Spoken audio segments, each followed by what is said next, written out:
نحمده ونصلي ونسلم على رسوله الكريم أما بعد فأعوذ بالله من الشيطان الرجيم بسم الله الرحمن الرحيم والفجر وليال عشر قسم ہے فجر کے وقت کی اور قسم ہے 10 راتوں کی۔ محترم ناظرین، مفسرین کرام نے فجر کے بارے میں بھی اور 10 راتوں کے بارے میں بھی 2-3 اقوال بیان کیے ہیں۔ پہلا قول تو یہ کہ فجر سے مراد ہر دن کی فجر کی رات ہے، اور دوسرا قول یہ ہے کہ عید الاضحیٰ کی جو فجر کی رات ہوتی ہے اس سے مراد وہ فجر کی رات ہے،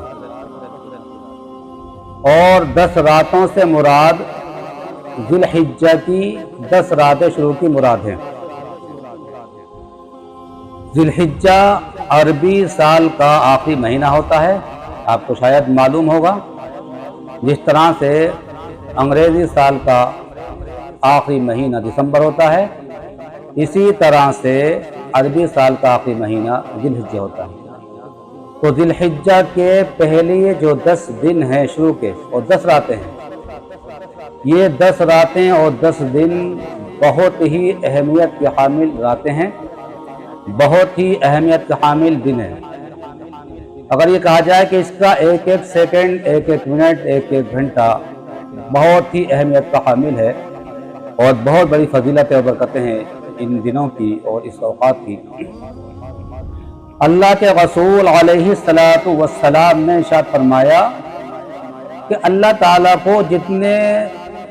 یہ زیادہ دن یہ محبوب ہیں 10 دن 10 راتیں،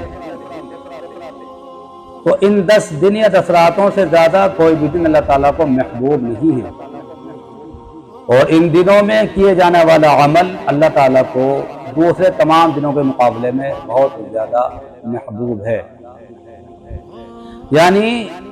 ذی الحجہ کی پہلی تاریخ سے لے کر 10 تاریخ تک دن یا رات میں جو بھی عمل کیا جائے وہ اللہ تعالیٰ کو بے انتہا محبوب ہوتا ہے۔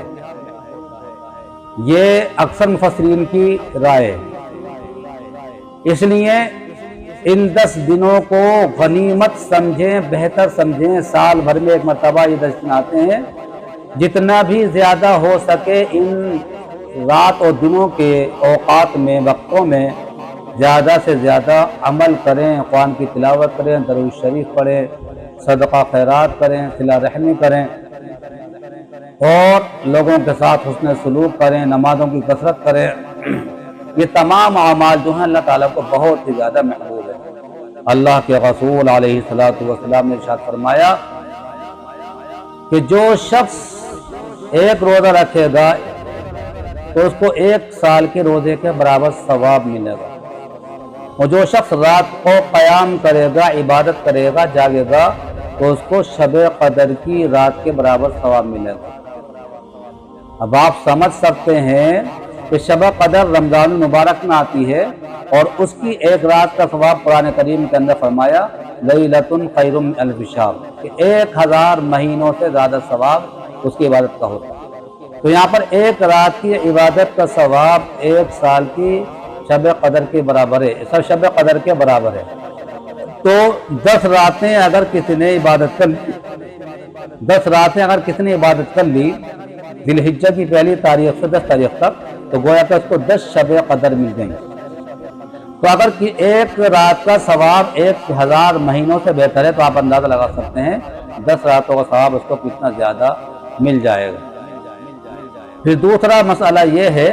کہ حضور پاک علیہ السلام نے ارشاد فرمایا کہ جب کوئی شخص ذی الحجہ کا چاند دیکھ لے اور اس کا ارادہ ہو قربانی کر دے گا، تو اپنے ناخن نہ کاٹے، نہ بال وغیرہ کاٹے۔